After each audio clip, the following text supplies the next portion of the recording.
Vamos agora na aula 3. Vamos agora na aula 3 do tema 2, porque o tema 2 é movimento harmônico simples, né? Desta disciplina, que é oscilações e ondas, né? E vamos agora estudar, né, a equação horária do movimento harmônico simples. E, como eu disse antes, é a questão da equação horária é que realmente dá o nome a um movimento harmônico simples, né? Agora, o nosso interesse, não é, é justamente de determinar, por exemplo, a posição da partícula no sistema massa-mola, claro, porque a gente está sempre aqui considerando o sistema massa-mola, né? Y como função do tempo, se a mola estiver na vertical ou se ela estiver na horizontal, o nosso problema é o de escrever x como função do tempo, onde, nos dois casos, né, nós estamos falando, por exemplo, nesse caso, de y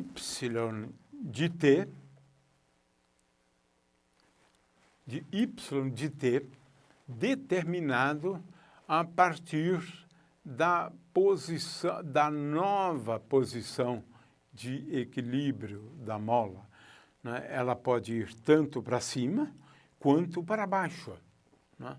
Mas, adotando aqui um ponto, né, como sendo o ponto de equilíbrio, o novo ponto de equilíbrio da mola, y de t é esta coordenada, agora adotando a origem do referencial neste ponto aqui, de forma que y de t é a coordenada associada a esse novo ponto de equilíbrio, é essa coordenada y de t, né?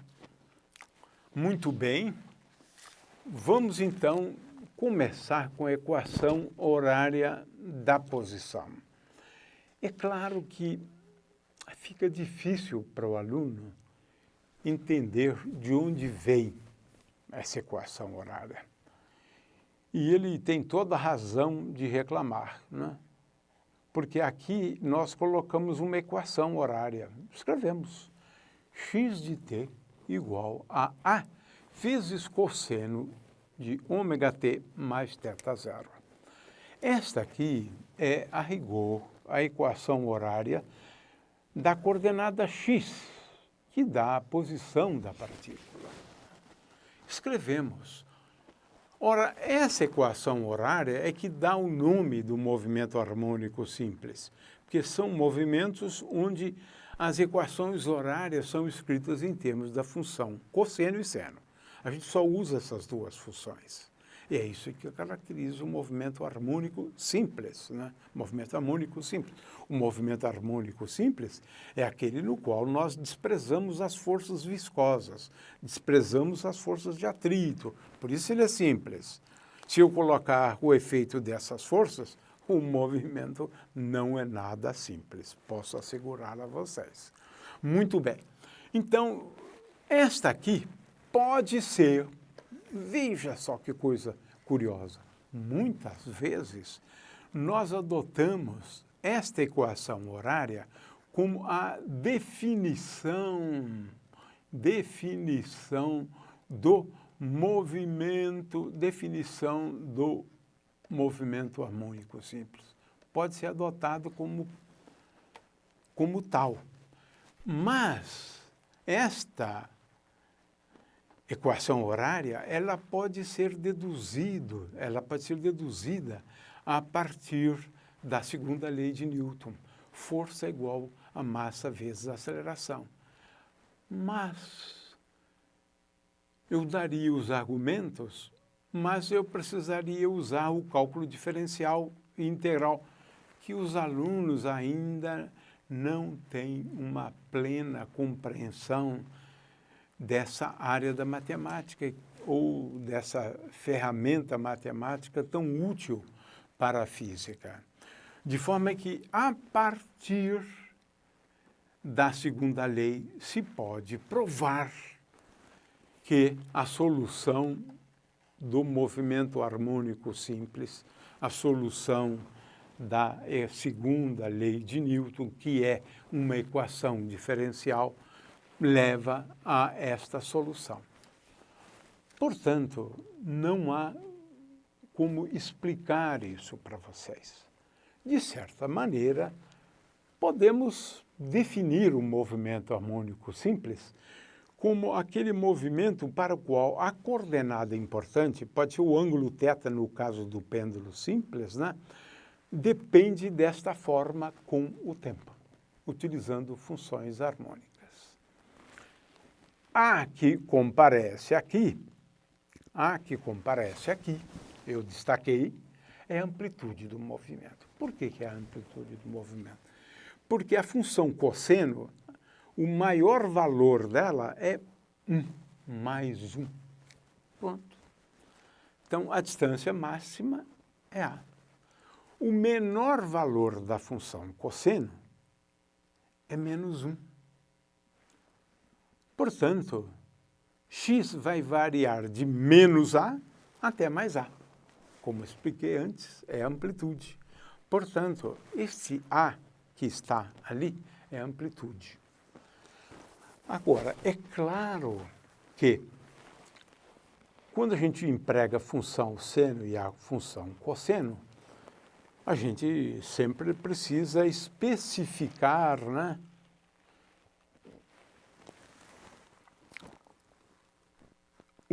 do que essa função seno e cosseno dependem. Aqui ela depende do tempo, né? De forma que nós definimos ômega-t mais θ0 como sendo a fase, é o nome, a fase, né? Porque é um ângulo, na verdade, né? Isso aqui é sempre um ângulo, mas um ângulo que varia com o tempo, né? Esta fase, por outro lado, né, se eu utilizasse θ de t, né, igual a ômega-t mais θ0, θ0, portanto, é a fase inicial, ou seja, θ de 0 é igual a θ0. Portanto, θ0 é conhecido como a fase inicial. E agora, uma última questão, ultra relevante, né, é a seguinte: quem é ômega que aparece aqui? Ômega. Também se pode mostrar que ômega aqui, denominada frequência angular, ômega, é igual, no caso do sistema massa-mola, ômega é igual a raiz quadrada de K sobre M. Pronto. Então, eu expliquei tudo, né? Eu não justifiquei escrever x de t é igual a vezes cosseno de ômega-t mais θ0. Eu não justifiquei porque eu precisaria do cálculo diferencial integral. Agora, essa solução envolve ômega, aquela grandeza definida antes, envolve a amplitude, que, em princípio, se pode determinar certamente experimentalmente, bem como essa fase inicial. Mas isso a gente determina a partir das condições iniciais, de como o movimento começou, né? O fato é que a amplitude, nós estamos já familiarizados com ela, né?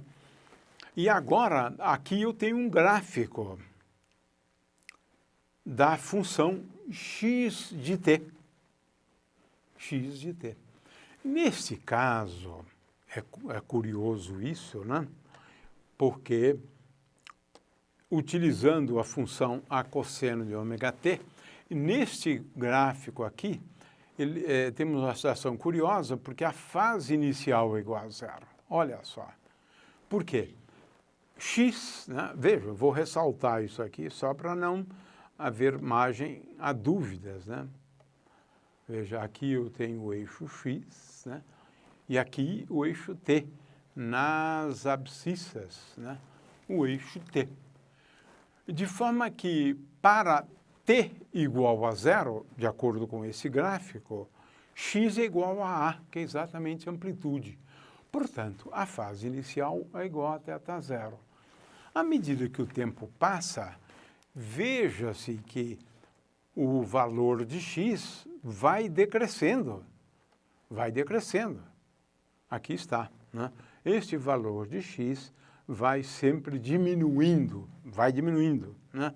Até atingir um valor mínimo, que é exatamente igual a x igual a menos A. O movimento, portanto, nesse caso, no caso desse gráfico aqui, é tal que a partícula começa em x igual a e depois de meio período ela atinge o valor menos A.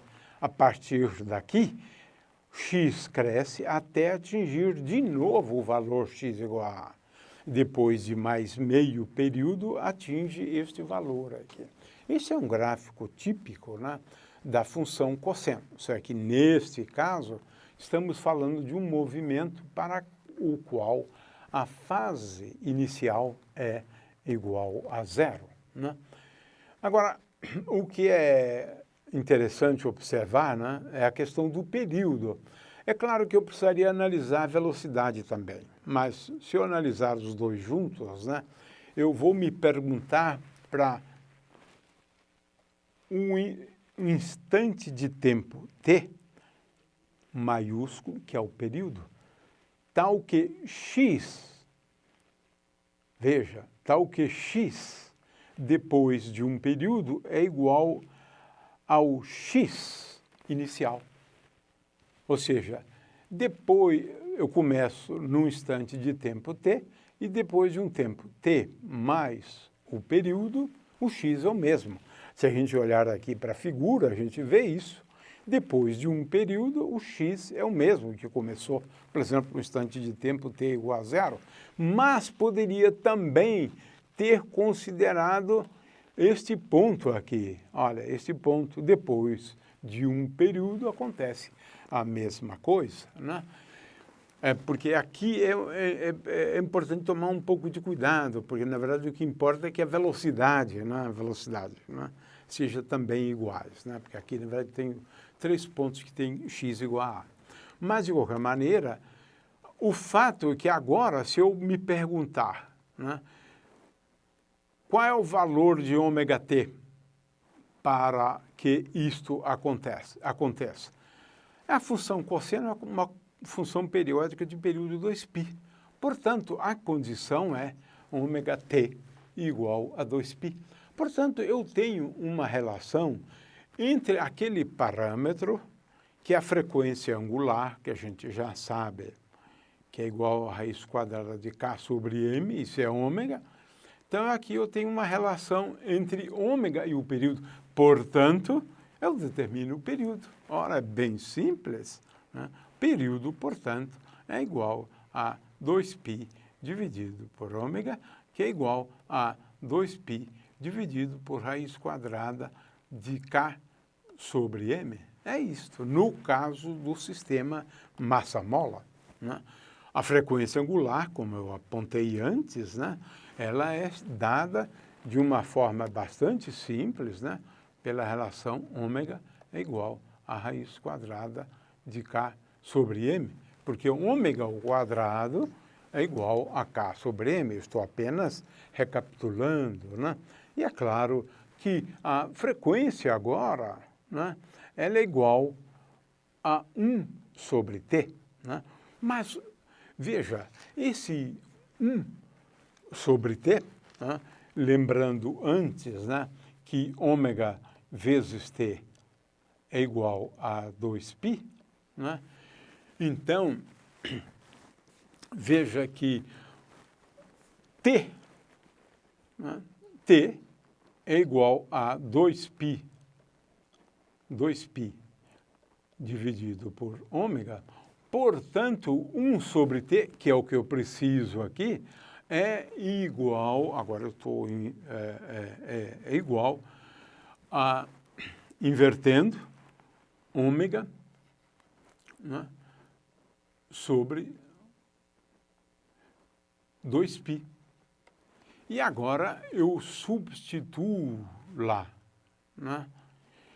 Eu substituo lá.